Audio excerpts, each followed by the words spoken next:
الحمد لله رب العالمين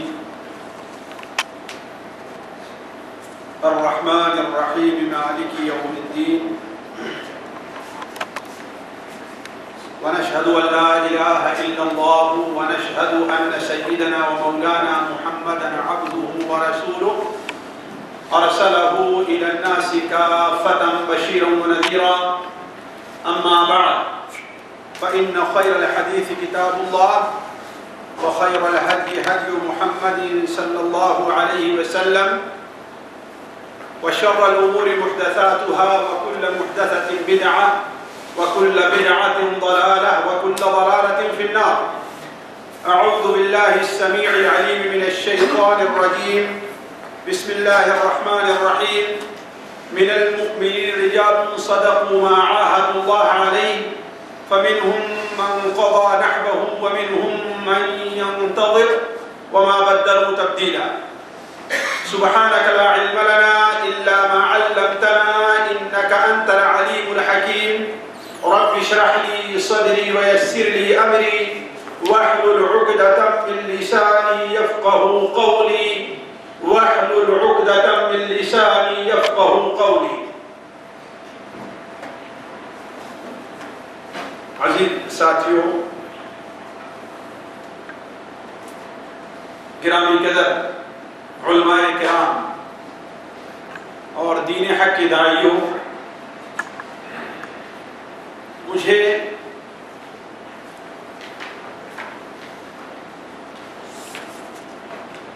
شیر پنجاب مناظر اسلام شیخ الاسلام فاتح قادیان حضرت العلام ثناء اللہ امرتسری رحمہ اللہ اور قادیانیت کے خلاف ان کی خدمات سے متعلق آپ کے سامنے کچھ باتیں کہنے کا حکم ہوا ہے. زباں پہ بار خدایا کس کا نام آیا کہ میرے نطق نے بوسے میری زباں کے لیے. علامہ امرتسری رحمہ اللہ کی ذات ان شخصیات میں سے ہے جن کا نام بچپن ہی سے اور جب سے ہوش سنبھالا ہے، خاص طور پر جب سے مدرسے کی زندگی میں قدم رکھا ہے، علامہ امرتسری رحمہ اللہ کا نام اسی وقت سے جانا اور پہچانا ہے. علامہ مرحوم کا نام ثناء اللہ بن محمد خضر ہے. آپ کا لقب جیسا کہ ابھی ہم نے اہل علم کی کتابوں سے نقل کیا ہے، آپ کا لقب متحدہ ہندوستان میں اور متفقہ طور متحدہ ہندوستان میں اور ذرا غور کریں گے آپ لوگ، متفقہ طور پر فاتح قادیان مناظر اسلام کے نام سے جانا جاتا ہے. آپ کو عمومی طور پر اہل حدیث علماء اور بہت سے انصاف پسند حنفی علماء نے بھی، جیسے شاید ان کا درمیان میں ذکر ہے مولانا ظفر علی خان صاحب وغیرہ نے شیر پنجاب وغیرہ کا لقب دیا ہے. اور ہم بچپن سے یہ سنتے آئے ہیں کہ جب علامہ امرتسری رحمہ اللہ اسٹیج پر تشریف لاتے تھے تو لوگ عمومی طور پر یہ شعر پڑھتے تھے کہ کس شعر کی آمد ہے کہ رن کانپ رہا ہے، کس شعر کی آمد ہے کہ رن کانپ رہا ہے، رن ایک طرف چرخ کوہن کانپ رہا ہے. علامہ مرحوم اللہ تعالیٰ کی ان پر ہزاروں رحمتیں ہوں، خاندانی طور پر کشمیری ہیں. کشمیر کے مشہور پنڈتوں کے ایک شاخ منٹو سے تعلق رکھتے تھے. اس وقت کشمیر میں دو قبیلے پنڈتوں کے بڑے مشہور تھے، نہرو اور منٹو. نہرو خاندان کے آپ جانتے ہیں کہ موتی لال نہرو، جواہر لال نہرو یہ لوگ تھے، اور جو صرف ہندوستان میں نہیں بلکہ پوری دنیا میں جانے اور پہچانے جاتے ہیں۔ اب ان میں سے کوئی مسلمان ہوا یا نہیں اس کا مجھے کوئی علم نہیں ہے، البتہ منٹو خاندان کے بہت سے لوگ مسلمان ہوئے۔ ان میں سب سے زیادہ مشہور اور جانے پہچانے علامہ عمر سعید رحمہ اللہ ہیں۔ آپ کے آبا اور اجداد میں کس نے اور کب اسلام قبول کیا اس کا کوئی ذکر علامہ مرحوم نے اپنی سوانح حیات میں ذکر نہیں کی ہے۔ علامہ رحمہ اللہ کی ولادت سے متعلق جو آپ کی خود نوشت ہے اس میں آپ کی تاریخ ولادت جون 1868 لکھی ہوئی ہے، جو موافق 1287 عیسوی پڑتی ہے۔ مقام امرتسر آپ کا آبائی وطن ہے۔ ریشم اور عمدہ کپڑوں کا کاروبار آپ کے والد اور دادا کیا کرتے تھے۔ آپ کی زندگی بچپن ہی سے مشکل اور پریشانی کی زندگی گزری ہے، اور اللہ تبارک و تعالیٰ کی یہ بڑی حکمت ہوتی ہے کہ بہت سی بڑی شخصیات جنہیں اللہ تبارک و تعالیٰ دنیا میں بڑا اونچا کرنا چاہتا ہے، ان کی زندگی میں یہی حالات پیدا ہوتے ہیں کہ کوئی یتیم ہوتا ہے، کوئی غریب ہوتا ہے، کسی کے سر پر سے والدین کا سایہ بچپن ہی سے اٹھ جاتا ہے۔ ایسے ہی علامہ مرحوم کا حال ہے کہ ابھی آپ کی عمر صرف 7 سال کی تھی کہ آپ کے والد کا انتقال ہو گیا، اور ابھی والد کے انتقال کے کچھ ہی دن گزرے تھے کہ آپ کے تایا جان اور بڑے ابو بھی اس دنیا سے گزر گئے۔ آپ کے بھائی بڑے محمد ابراہیم، انہوں نے آپ کی توجہ تعلیم کی طرف دلانے کے بجائے، اس لیے کہ گھر کے حالات چونکہ اقتصادی طور پر اچھے نہیں تھے، لہذا انہیں چونکہ خود رفوگری کا کام کیا کرتے تھے۔ آج ہمارے بہت سے ساتھی جو 30 سال سے کم عمر کے ہوں شاید رفوگری کی کیفیت کیا ہوتی ہے وہ نہیں جانتے ہوں، لیکن رفوگری ایک عمدہ فن ہے جسے ہم نے اپنے بچپن میں دیکھا، اور بات کپڑے میں کرایا کہ خوبصورت صاحب کا کوئی قیمتی کپڑا ہے، آپ بھی نیا خرید کر کے لے آئے ہیں، وہ جل گیا، وہ کٹ گیا، اگر پیبند لگاتے ہیں تو اس کی خوبصورتی جاتی رہتی ہے، ویسے سلتے ہیں تو اس کی خوبصورتی جاتی رہتی ہے۔ تو یہ ایک فن تھا کہ باریک دھاگوں سے خوبصورت جس رنگ کا ہوتا تھا اس رنگ سے بال تار اور یہ کپڑے کے نکال کر کے بال دھاگے اس میں اس طریقے سے پروئے جاتے تھے کہ دور سے اندازہ نہیں ہوتا تھا کہ سلا گیا ہے۔ یہ میں اس لیے بات کہہ رہا ہوں، خود ہم نے اپنے بال کپڑے پر ایسا کرا کر کے دیکھا ہے، تو آج تک ہمارے خیال سے یہ فن اور یہ علم زیادہ رہا ہے، لیکن جو لوگ 40 سال 50 سال سے اوپر ہوں گے، اگر انہیں سابقہ پڑا ہوگا تو انہوں نے یہ دیکھا ہوگا۔ عرض کرنے کا مقصد یہ ہے کہ بڑا باریک فن ہے، وہ بڑی مہارت چاہتا ہے، اور یہ مثل مشہور ہے کہ ہونہار دلوا کے چکنے چکنے بال۔ تو علامہ مرحوم رحمہ اللہ کیونکہ بڑے ہونہار تھے، عقل مند تھے، اللہ نے بڑا کی ذہانت دی تھی، اس لیے ان کے بھائی نے ابھی مشکل سے ان کی عمر 12 سال 11 سال کی ہے، انہیں یہ علم سکھانا شروع کیا اور یہ کام کرنے لگے، تو ابھی صرف 14 سال ان کی عمر ہوئی تھی کہ ان کا آخری سہارا یعنی والدہ بھی اس دنیا سے گزر گئی۔ والدہ کے انتقال کے بعد جس طریقے سے والد صاحب کے انتقال کے بعد معاش کا سب سے بڑا اہم مسئلہ تھا، والدہ کے انتقال کے بعد یہ مسئلہ اور کھڑا ہو گیا، لہذا علامہ مرحوم نے اپنا یہ پورا زور کس پر لگایا؟ رفوگری پر لگا دیا۔ لیکن اللہ تبارک و تعالی جب کسی کو کسی کام کے لیے منتخب کرتا ہے یا اسے اللہ نے پیدا فرمایا ہے تو اس کے لیے بسا اوقات بعد غیبی صدائیں آتی ہیں جس سے وہ اپنا رخ موڑ لیتا ہے۔ ہوا یہ کہ علامہ مرحوم کی ابھی عمر 14-15 سال کی تھی کہ ایک شریف مولوی صاحب، ان کا نام مذکور نہیں ہے، پتہ نہیں اللہ کی طرف سے وہ فرشتے تھے، کوئی عام انسان تھے، اللہ تعالیٰ نے ان کی طرف طرف مولانا علامہ کی طرف بھیجا تھا کہ ایک شریف سے مولوی صاحب ایک قیمتی ریشمی چوغا لے کر کے آتے ہیں. حالانکہ یہ ایسا کام تھا کہ کسی بڑے اور فنکار شخص کو دینا تھا تاکہ ریشمی قیمتی چوغا ہو اور تاکہ اس کے رفو گری کرے، لیکن انہوں نے آئے علامہ احمد سری رحمہ اللہ کو دے کر کے چلے گئے. جو وقت بتایا مولانا نے اس وقت آئے اور دیکھے کہ اس بچے نے تو بہترین رفو گری کی ہے جو ایک ماہر استاد کرتا ہے. تو اس کے بعد پوچھا کہ بیٹا تمہاری تعلیم کتنی ہے، تمہاری تعلیم کتنی ہے؟ مولانا کی آنکھوں میں آنسو آ گئے اور انہوں نے کہا کہ اللہ تعالیٰ نے میری قسم کو تعلیم نہیں رکھی. کہا بیٹا کیوں، وجہ کیا ہے؟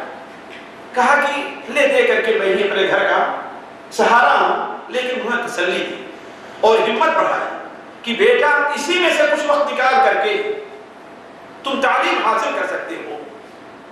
یہ گویا کہ ایک غیبی آواز تھی علامہ مرحوم کے کان میں پڑی اور اسی وقت سے اس لیے انہوں نے کہا تو بڑے ذہین بچے لگ رہے ہیں، تمہاری باتوں سے اور تمہارے اس کام سے لگ رہا ہے کہ تم بڑے ہوشیار اور ذہین ہو، لہذا تم تعلیم کی طرف اپنا قدم بڑھاؤ.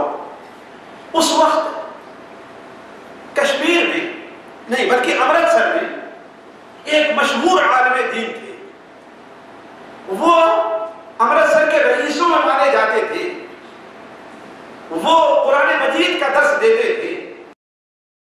ایک بار جب وہ قرآن مجید کا درس دے رہے تھے، درس دینا شروع کیا، ابھی ہفتے 10 دن ہوئے تھے کہ وہ خواب دیکھتے ہیں. وہ خواب دیکھتے ہیں. میرا اشارہ ہے احمد اللہ مولانا احمد اللہ امرتسری رحمہ اللہ کی طرف. مولانا احمد اللہ امرتسری رحمہ اللہ کی طرف جو علامہ ثناء اللہ کے پہلے استاد ہیں ان کی طرف، کہ وہ خواب دیکھتے ہیں کہ مسجد سے میں قرآن مجید کا مسجد میں درس دے رہا ہوں اور شیطان اپنے سروں پر گرد پھینکتے ہوئے بھاگتا جا رہا. تو گویا یہ اشارہ تھا کہ تم قرآن مجید کا درس جاری رکھو. تو علامہ مرحوم مولانا احمد اللہ امرتسری رحمہ اللہ کے پاس پہنچے اور ابتدائی تعلیم حاصل کرنا شروع کی.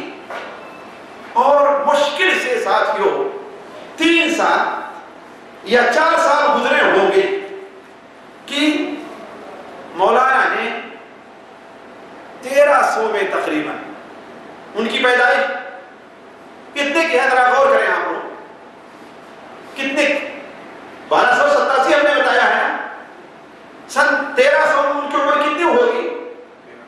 13 سال یا 14 سال. یہی ان کی تعلیم کی ابتدا ہے. تعلیم کی ابتدا تقریباً 3 سال یا 4 سال تک تعلیم حاصل کرتے رہے اور اس مدت میں انہوں نے شرح جامی اور قطبی وغیرہ تک کتابیں پڑھی. خاص کر اس کے ساتھ ساتھ کہ ان کے درس میں حاضر ہوا کرتے تھے. جب اس مرحلے کو پہنچ گئے تو عام طلباء اہل حدیث کی طرح علامہ مرحوم نے وزیر آباد کا قصد کیا. ساتھیوں وقت بہت تنگ ہے اور میں آپ سے عرض کروں کہ جب اس موضوع کے اوپر میں سوچنے لگا تو مجھے اپنے استاد علامہ ثناء اللہ علامہ صفی الرحمن بارکپوری رحمہ اللہ یاد آئے. وہ کیوں جامعہ سلفیہ بنارس میں مولانا مرحوم کے ذمے یہ کام ان کے سپرد کیا گیا کہ علامہ امرتسری اور فتنہ قادیانیت پر وہ کچھ لکھیں. علامہ امرتسری اور فتنہ قادیانیت پر وہ کچھ لکھیں. دیکھیں وہ یہ کتاب ہے، وہ سیدھا حالت میں ہے، ذرا معاف کریں گے، یہ وہ کتاب ہے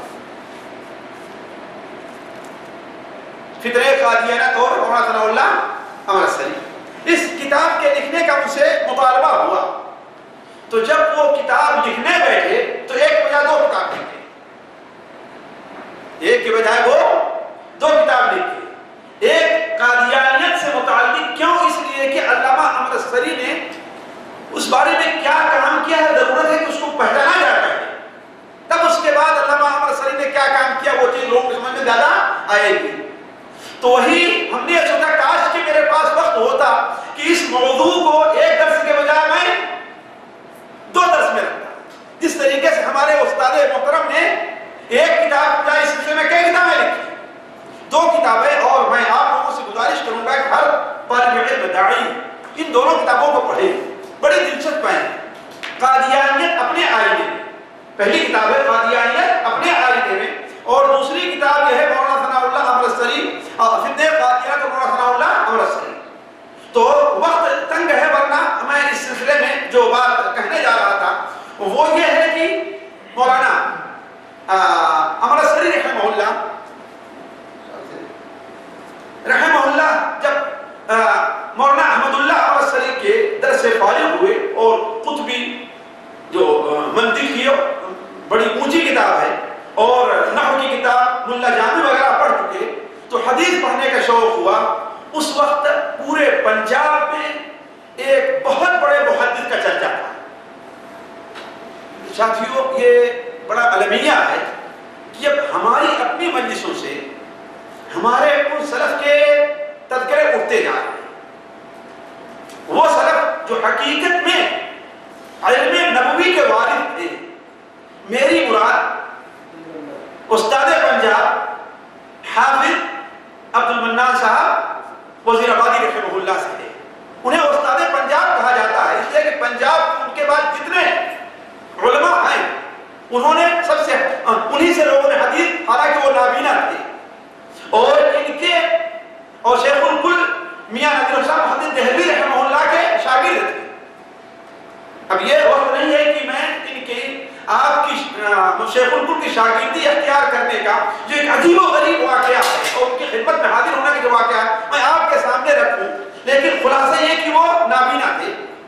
تو ان کے پاس علامہ امرتسری رحمہ اللہ پہنچے اور 1307 تک وہاں رہے۔ 1300 گویا اس 7 سالہ زندگی میں 6 سالہ زندگی میں انہوں نے علوم اس وقت درس نظامیہ کا جو کی تعلیم تھی انہوں نے مکمل طور پر حاصل کر لی۔ پھر اس کے بعد شوق ہوتا ہے کہ شیخ الکل فی الکل، شیخ الکل فی الکل مولانا سید نذیر حسین محدث دہلوی بہاری رحمہ اللہ، یہ اہل بہار کے لیے فخر ہے، اہل بہار کے لیے فخر کی بات ہے کہ شیخ الکل جیسے لوگ کو منطقہ بہار میں پیدا کیا، کہ اسے شیخ الکل فی الکل کہا جاتا ہے۔ آج بہت سے لوگوں نے جن سے ہماری کچھ خط و کتابت ہوئی اور بات چیت بھی ہوئی، واللہ ان لوگوں نے شیخ الکل کو پہچانا نہیں، ان کی اہمیت کو نہیں جانا، بلکہ بڑے ہی دھڑلے سے یہ کہہ دیتے ہیں کہ شیخ الکل اور ان کے جتنے شاگرد تھے وہ وحدت الوجود کے قائل تھے۔ تم نے پہچانا نہیں وحدت الوجود، اور نہ شیخ الکل کو پہچانا تم نے، نعوذ باللہ من ذالک۔ صرف جذبات سے کام نہیں چلتا۔ تو شیخ الکل رحمہ اللہ کے پاس پہنچے اور یہ سند دکھا کر کے، کس کی؟ حافظ المنان صاحب وزیر آبادی رحمہ اللہ کی سند کو دکھا کر کے سند حدیث حاصل کیا۔ پھر وہاں سے سہارنپور گئے اور سہارنپور سے فوراً دارالعلوم دیوبند چلے گئے۔ اس وقت شیخ الہند مولانا محمود الحسن رحمہ اللہ کے درس حدیث کا بڑا چرچا تھا۔ مولانا نے وہاں رہ کر کے علوم عقلیہ اور نقلیہ دونوں حاصل کیا۔ علوم عقلیہ یعنی فلسفہ اور منطق جو اس وقت بہت چلتا تھا دینی مدارس میں، اور حدیث کا علم حاصل کیا۔ البتہ وہاں کا بڑا دلچسپ واقعہ ہے کہ مولانا چونکہ نڈر تھے، بے باک تھے، اور فطرت میں انہوں نے مناظرانہ طبیعت پائی تھی، اس لیے اعتراضات وغیرہ کیا کرتے تھے۔ تو مولانا وہاں سے جب فارغ ہوئے، یہ تقریباً 1309 کی بات ہے، پھر وہاں سے 1 سال یا 1.5 سال کے لیے کانپور آئے۔ کانپور میں ایک بڑا مشہور مدرسہ تھا فیض عام، اور پورے ہندوستان میں مشہور تھا کہ وہاں ایک مولانا احمد حسن صاحب ہیں جو منطق حالانکہ تھے بدعتی، ہو بدعتی تھے، قبولی نہ رہے ہوں لیکن تھے بدعتی۔ ان کے منطق اور علوم عقلیہ اور عقلیہ کے درس کا بڑا چرچا تھا۔ تو مولانا مرحوم وہاں پر آئے اور 1300 شعبان 1310 میں جو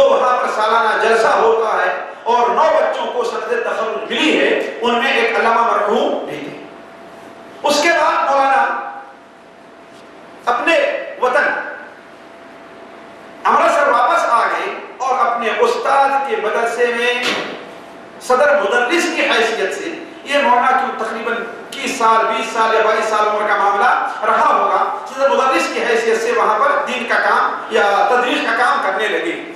اس درمیان 1 آدھ سال کے لیے مالگر کوٹلہ بھی گئے، لیکن وہاں سے واپس آئے اور دعوتی کام کے اندر لگ گئے۔ کیوں ساتھیوں؟ اس لیے کہ یہاں پر میں ایک چیز بیان کر دوں آپ کو۔ ہندوستان کی تاریخ جو 13ویں اور 12ویں اور 14ویں صدی کے شروع کی ہے، یہ عجیب مسلمانوں کے لیے خاص طور پر، یا آدھی اگر 12ویں صدی بھی لے لیں تو مسلمانوں کے لیے عجیب، خاص طور پر مسلمانوں کے لیے عجیب الجھن کی تاریخ ہے۔ عجیب، مسلمان اپنی حکومت کھو بیٹھے تھے۔ اب ان کے اوپر ایک طرف تو انگریزی سامراج تھا، دوسری طرف ان کے دین کے اوپر چاروں طرف سے حملے ہو رہے تھے، چاروں طرف سے حملے ہو رہے تھے۔ داخلی حملے بریلویت کی شکل میں اور منکرین حدیث کی شکل میں ظاہر ہوئے، خارجی حملے آریہ کی شکل میں اور عیسائیت کی شکل میں ان کے اوپر ہو رہے تھے۔ یہ عجیب قسم کا مسلمانوں کے لیے پریشان کن مرحلہ تھا، لیکن آپ جانتے ہیں ایک مومن کو یہ ہمیشہ بطور مسلمان کے اور خصوصاً بطور اہل حدیث کے ہیں آپ لوگ، یہ ہمیشہ ذہن میں رکھیے کہ اللہ تبارک و تعالی مسلمانوں کے لیے کوئی عذر شر محل نہیں رکھا۔ اور اگر آپ لوگوں کو میری کتاب مل جائے، ریاض وغیرہ ملتی ہے، امت مسلمہ کے فضائل، ہم نے اسی تناظر میں اس کتاب کو لکھا ہے کہ بہت سے لوگ دین اور اسلام ہی سے نہیں، خود اپنے مستقبل سے بدتر ہونا شروع ہو گئے۔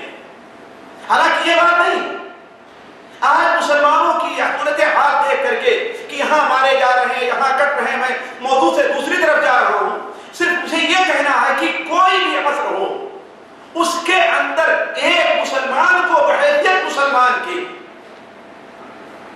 اسے یہ نہیں سمجھنا چاہیے کہ یہ عصر، یہ زمانہ، یہ وقت ہمارے لیے شر محل ہے۔ نہیں، اللہ تبارک و تعالیٰ نے کسی بھی زمانے کو مسلمانوں کے لیے شر محل نہیں بنا۔ اس وقت دیکھیے مسلمان سیاسی اور قائدوں کی بستی میں ہیں، لیکن بعد ناحیے سے دین کا جو کام اس وقت ہو رہا ہے آج پہلے کبھی نہیں ہوا۔ جس کثرت سے لوگ اسلام میں ابھی داخل ہو رہے ہیں، ہے وہ صحیح نہیں صحیح؟ اور اسلامی کتب آج سے 25 سال 30 سال پہلے جن کتابوں کو ہماری اور آپ کی آنکھیں دیکھ نہیں سکتی تھی، وہ آج ہر آدمی کے ہاتھوں میں آپ کو مل سکتی۔ تو کسی بھی ناحیے سے یہ نہیں سمجھنا چاہیے کہ ہر ناحیے سے یہ زمانہ مسلمانوں کے لیے کیا شر محل ہے۔ ایسے ہی وہ زمانہ جو علامہ عبدالسری رحمہ اللہ کا زمانہ تھا، ان سے کچھ آگے اور پیچھے، ذرا آپ غور کریں، مسلمانوں نے اپنا سیاسی وجود اگرچہ چھوڑ دیا تھا، مسلمانوں کی ایک جماعت اگرچہ دین سے بیزار ہو رہی تھی، لیکن ذرا آپ غور کریں کہ مسلمانوں میں کتنے علماء پیدا ہوئے، ذرا سوچیں، ابھی آپ نے غور کیا کتنے علماء پیدا کیے ہیں۔ صرف ایک مثال میں دیتا ہوں، علامہ شمس الحق عظیم آبادی رحمہ اللہ اپنی کتاب غایت المقصود کے مقدمے میں لکھتے ہیں، صرف ایک مثال میں دے رہا ہوں، غایت المقصود کے مقدمے میں لکھتے ہیں کہ شیخ الکل حسین صاحب محدث دہلوی رحمہ اللہ کے شاگردوں میں 1000 شاگرد ایسے تھے جو اجتہاد کے مقام کو پہنچے ہوئے۔ ذرا غور کریں، ان کے شاگردوں میں 1000 شاگرد ایسے تھے جو اجتہاد کے مقام پر پہنچے ہوئے تھے۔ آج تو بہت سے لوگ اپنی زبان پر علامہ بنے ہوئے ہیں، ہے کہ نہیں؟ آج بلکہ علامہ سے نیچے کوئی، اور ہم جیسے لوگوں کو فضیلت الشیخ لکھا جانے لگا ہے۔ یہ اس لفظ کی بے عزتی، ورنہ اس زمانے میں ایک اتنا بڑا عالم شخص اپنی ذمہ داری سے کہہ رہا ہے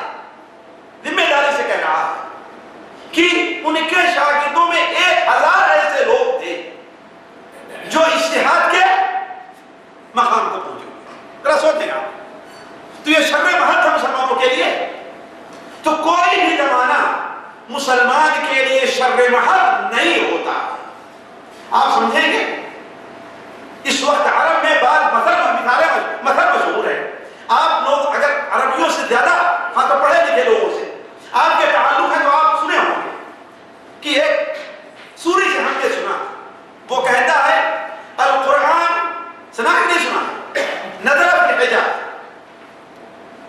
القرآن نزل في الحجاز وقرئ في مصر وقرئ في مصر وكتب في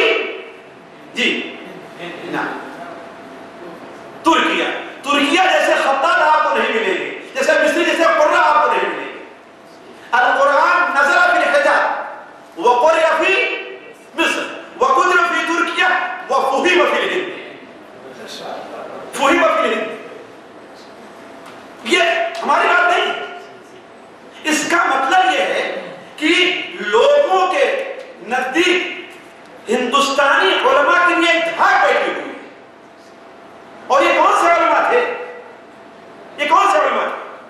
انہیں 13ویں صدی کو پورا لے لیجیے آپ، اور 14ویں صدی کے 50 سال تک یہ وہی علماء تھے جن میں ایک شخصیت علامہ امرتسری رحمہ اللہ کی بھی ہے. علامہ امرتسری رحمہ اللہ کی بھی ہے. میں اگر ان کے بارے میں جو کچھ لوگوں نے کہا ہے وہ وقت نہیں میں آپ کے سامنے ذکر کروں، اس لیے میں کہا کہ علامہ امرتسری پر درس ایک بڑی لمبی مجلس چاہتا ہے. صرف ایک بات آپ کے سامنے رکھوں، یہ بات نکل آئی ہے بچپن سے جن علماء کا نام میرے کانوں میں پڑتا رہا ہے.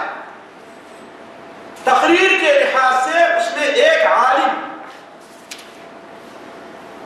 رئیس الاحرار مولانا سید عطا اللہ شاہ بخاری بھی بڑے مشہور ہیں اور ان کی تقریروں کا چرچا تھا. بلکہ ان کی تقریروں سے متعلق بات سی آئی ڈیوں کے ہم نے بیان پڑھے ہیں کہ سی آئی ڈی بیٹھتا، انگریز کا سی آئی ڈی تھا، سی آئی ڈی بیٹھتا تھا ان کی تقریر نوٹ کرنے کے لیے. مشکل سے 5 منٹ نوٹ کر پتا تھا جس کے سینے میں دل تھا. مشکل سے 5 منٹ نوٹ کر اس کے بعد قلم رکھ کر کے بیٹھ جاتا تھا اور وہاں سے اٹھ کر کے جا کر کے استعفیٰ پیش کرتا. یہ عطا اللہ شاہ بخاری، ان کا ذکر بچپن سے ہم اپنے باپ اور تایا وغیرہ سے سنتے آئے ہیں. یہ بڑے اچھے مقرر تھے اور بڑے حاضر جواب. ایک بار مجھ سے کسی نے پوچھ لیا کہ شیخ یہ کیا اختلاف ہے کہ مردے سنتے ہیں کہ نہیں سنتے ہیں، آپ کی کیا رائے ہے؟ کہا بھائی چھوڑو اس بحث کو، مردے جس کی سنتے ہوں گے ہماری زندہ بھی نہیں سنتے، ہماری تو زندہ بھی نہیں سنتے ہیں. یہ جس کی سنتے ہوں گے وہ چھوڑو. تو عطا اللہ شاہ بخاری رحمہ اللہ یعنی بڑے اچھے مقرر تھے. انہوں نے علامہ امرتسری کے بارے میں کیا کہا؟ دیکھیں میں آپ کو پڑھ کر کے سناتا ہوں، یاد ہے مجھے لیکن پڑھ کر کے. میرے نزدیک اسلام کی صداقت و حقانیت کا سب سے بڑا ثبوت یہ ہے کہ ثناء اللہ ایسا زیرک معاملہ فہم ذہین و فطین انسان اسلام کا علم بردار. پر آپ دیکھیں کیا کہا؟ میرے نزدیک اسلام کی حقانیت کا سب سے بڑا ثبوت یہ ہے کہ ثناء اللہ ایسا زیرک معاملہ فہم ذہین و فطین انسان اسلام کا علم بردار ہے، اور یہ اس صداقت اسلام کا جیتا جاگتا چلتا پھرتا معجزہ ہے. اب آپ اندازہ لگا سکتے ہیں کہ علامہ امرتسری رحمہ اللہ کی اہمیت لوگوں کے دل میں اس وقت کیا تھی. بلکہ بعد میں یعنی جو ذرا سا نیوٹرل قسم کے لوگ تھے، نہ اہل حدیث تھے اور نہ ہی کٹر قسم کے حنفی تھے، وہ تو علامہ امرتسری رحمہ اللہ کے بارے میں انہوں نے جو کچھ لکھا ہے، جیسے مولانا ظفر علی خان ہے، یہ تو کہتے ہیں کہ خدا سمجھائے اس ظالم ثناء اللہ کو، خدا سمجھائے اس ظالم ثناء اللہ کو کہ کیا ہے، کس نے قبر میں بھی نہ چھوڑا قادیانیت کے بانی کو، یعنی قادیانیت قبر میں جانا پھر بھی اس کا پیچھا نہیں چھوڑا علامہ امرتسری رحمہ اللہ نے. تو خیر بات ساتھیوں دوسری طرف جا رہی ہے. تو میں کہہ رہا تھا علامہ امرتسری رحمہ اللہ دعوت اور تبلیغ کی طرف تقریباً 1316 یا 1962 میں آئے، بڑے اختصار کے ساتھ، اس لیے کہ استغفر اللہ یہ بڑی تیزی کے ساتھ گزر رہا ہے. علامہ امرتسری رحمہ اللہ کے اندر اللہ تعالیٰ نے بڑی خوبیاں رکھی تھی، بڑی خوبیاں رکھی تھی. کبھی فرصت میں سن لینا بڑی ہے داستان میری علامہ امرتسری رحمہ اللہ سے متعلق، کبھی گھنٹہ 1.5 گھنٹے کا موقع ملے گا. تو پہلی چیز علامہ کے اندر جو خوبی تھی وہ حاضر جوابی کی. حتیٰ کی مولانا ظفر علی خان نے ان کی وفات کے بعد لکھا تھا کہ آج دنیا سے حاضر جوابی ختم ہو گئے. علامہ امرتسری رحمہ اللہ جو حاضر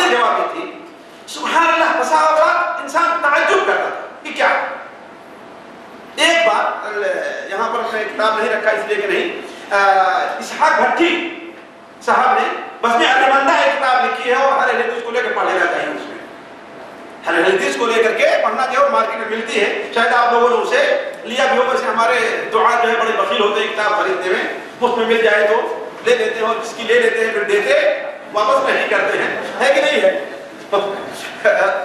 کتاب خریدنے میں بڑے بخیال سے کام لیتے ہیں، یعنی نعوذ باللہ من ذالک شاید آپ میں سے کوئی ایسا نہ ہو لیکن عمومی طور پہ یہ چیز پائی جاتی ہے. تو بزم ارجمندہ مارکیٹ میں موجود ہے، اسے لے کے پڑھ لیں.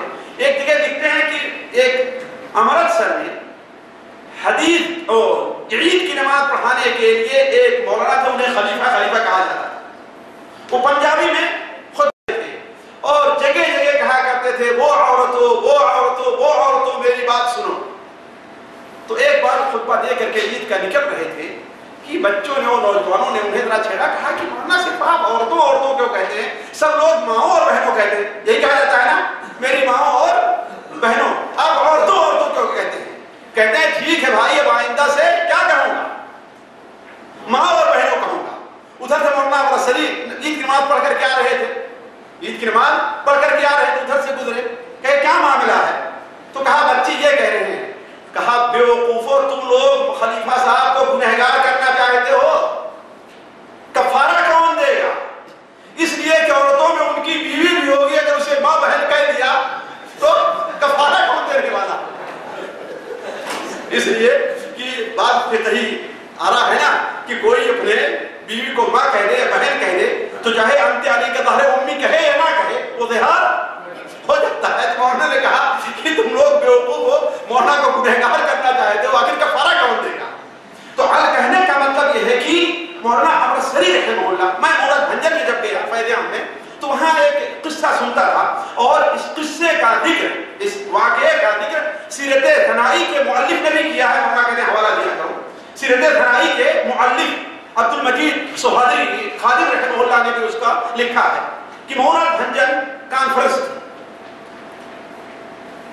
تو وہاں ایک قصہ ہم سنا کرتے کہ مولانا کانفرنس میں مولانا عمر سری رحمہ اللہ تشریف لائے ہوئے تھے اور مولانا محمد صاحب جوناگڑھی رحمہ اللہ، بڑے بڑے علماء آئے. تو جب اسٹیشن پر اترے تو اسٹیشن پر اترنے کے بعد کہا گیا کہ بھائی ہر آدمی کس سواری پر بیٹھنا چاہتا ہے، کون پالکی پر بیٹھے گا، کون ہاتھی کی سواری چاہتا ہے، کون رکشہ چاہتا ہے. تو مولانا محمد صاحب جوناگڑھی رحمہ اللہ نے ہاتھی کی سواری کو پسند کیا، چلو آج ہاتھی پر بیٹھ لیتے ہیں. اور مولانا عمر سری رحمہ اللہ نے پالکی پر. مولانا بھنجر جو لوگ رہے اسٹیشن سے جانے کے لیے دو راستہ، ایک تو پیدل یا ایسے سائیکل والوں کا راستہ تھا جو سیدھے درمیان میں ایک سور پڑتا تھا، اسے اگر پیدام گئے تو، اور دوسرا راستہ ایسے گھوم کر کے جو رکشے والوں کے ساتھ اور پھر روڈ سے آیا کرتے. تو مولانا عمر سری رحمہ اللہ ادھر سے سیدھے جو بھی نکل گئے اور مولانا محمد صاحب جوناگڑھی وہ ہاتھی میں سوار ہو کر کے روڈ سے آ رہے تھے کہ مولانا محمد صاحب جوناگڑھی رحمہ اللہ کو تھوڑا سا لطیفہ سجا کی طرح ان کو چھیڑتے ہیں اور فیلپان سے کہا آگے بڑھاؤ آگے بڑھاؤ آگے بڑھاؤ آگے بڑھاؤ. جب فیلپان آگے بڑھا اور ہاتھی وہاں سے گزرا تو مولانا محمد صاحب جوناگڑھی کہتے ہیں کہ وَرَفَعْنَا لَكَ ذِكْرَكَ وَرَفَعْنَا لَكَ ذِكْرَكَ. لیکن مولانا عمر سری کیوں خاموش رہنے والے تھے؟ کہا کہ الم تری کیف فعل ربک باصحاب الفیل.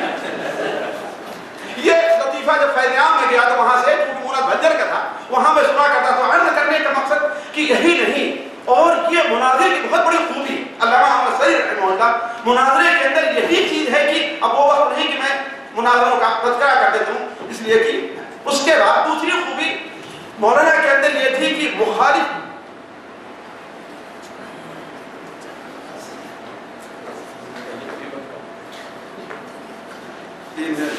چلیے بھائی 3 منٹ میں 3 باتیں سن لیجیے آپ لوگ.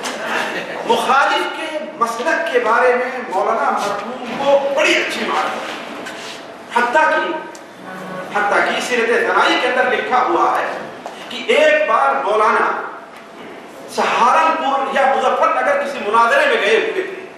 دارالعلوم دیوبند کے اس وقت ناظم تھے مولانا حبیب الرحمان صاحب اور دوسرے لوگ تھے.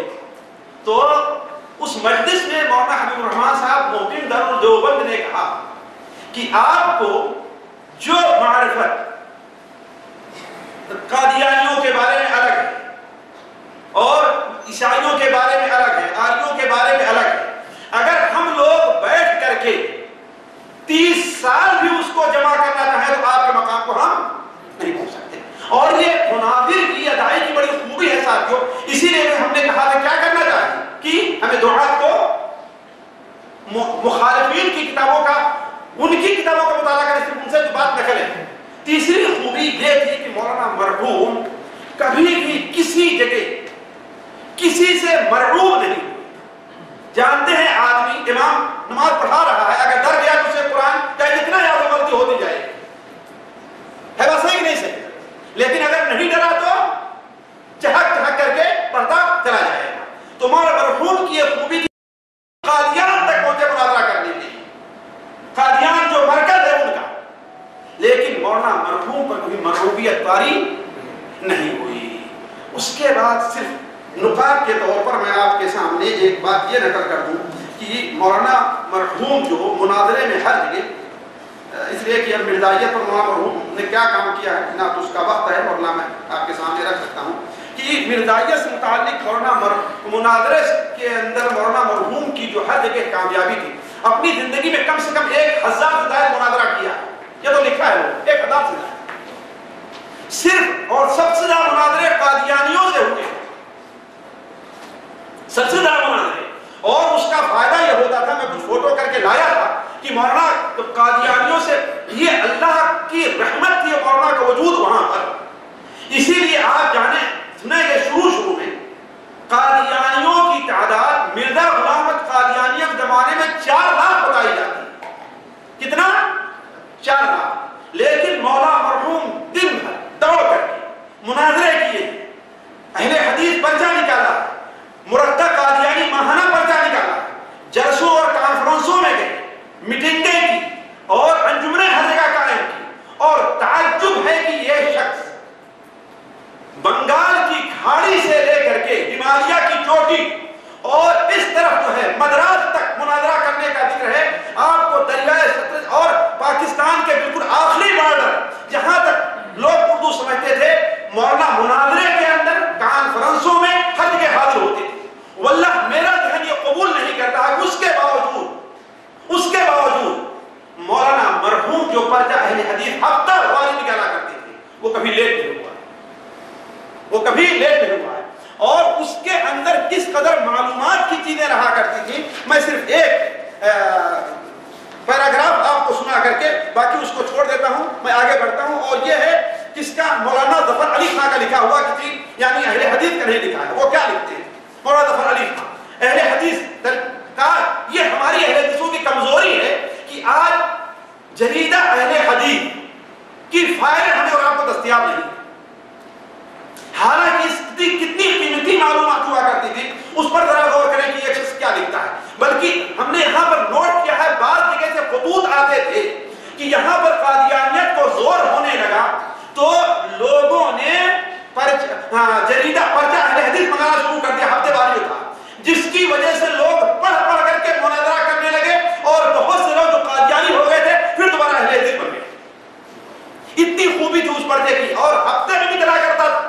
اتنے اسفار کے باوجود مولانا خود لکھتے تھے اس میں، آریوں کے خلاف اس میں لکھتے تھے، عیسائیوں کے خلاف اس میں لکھا کرتے تھے، بریلیوں کے خلاف اس میں لکھا کرتے تھے، مقلدین کے خلاف اس میں لکھا کرتے تھے، اور قادیانیوں کے خلاف تو گویا اس میں ایک پیراگراف مستقل ہوتا ہے۔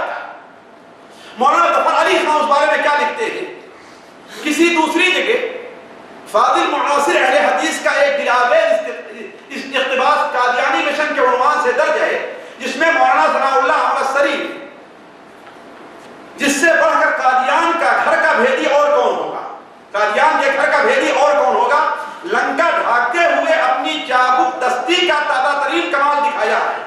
ذرا سنیں، مولانا بعض دفعہ ایسے پتے کی بات کہہ جاتے ہیں، اور آپ کی تحریرات قادیانی ارسطو اصولیوں اور سائیوں کے لیے اس درجے صبر آزما ہوتی ہے کہ ان حضرات کا جان مبتلا ایک نئے مخمصے میں الجھ کر رہ جاتا ہے۔ مولانا ظفر علی خان یہ بہترین ادیب تھے، وقت نہیں ورنہ ان کی شعر گوئی اس متعلق کس بہترین قافیے لایا کرتے تھے. میں آپ کے سامنے شاید ابھی بیٹھے ہیں آپ لوگ کھانے پر تو دو ایک چیزیں میں آپ کو سناؤں. تو مولانا ظفر علی خان کی عبارت سے آپ لوگ پریشان نہیں ہوں گے کہ خالص حق کی عبارت ان کی ہوا کرتی تھی. وہ یہ لکھ رہے ہیں اہل حدیث کا، ذرا غور کریں، اہل حدیث کا جب کوئی تازہ نمبر قادیان شریف میں پہنچتا ہے، اہل حدیث کا جب کوئی تازہ نمبر قادیان شریف میں پہنچتا ہے تو اس مقدس آسمان کے فرشتے ایک دوسرے سے پوچھنے لگتے ہیں کہ یہ ثناء اللہ اخبار کا ایڈیٹر کا ہے، اچھا خاصا پنساری ہے جو پسی ہوئی فلفل سرخ کی پڑیا ہر ہفتے ہمارے پاس بھیج دیتا ہے اور اس کے دام ہم سے مناظرہ اور مباہلہ کے بارے میں وصول کر لیتا ہے. اب آپ اندازہ لگا سکتے ہیں کہ اس اخبار کی کتنی اہمیت ہے.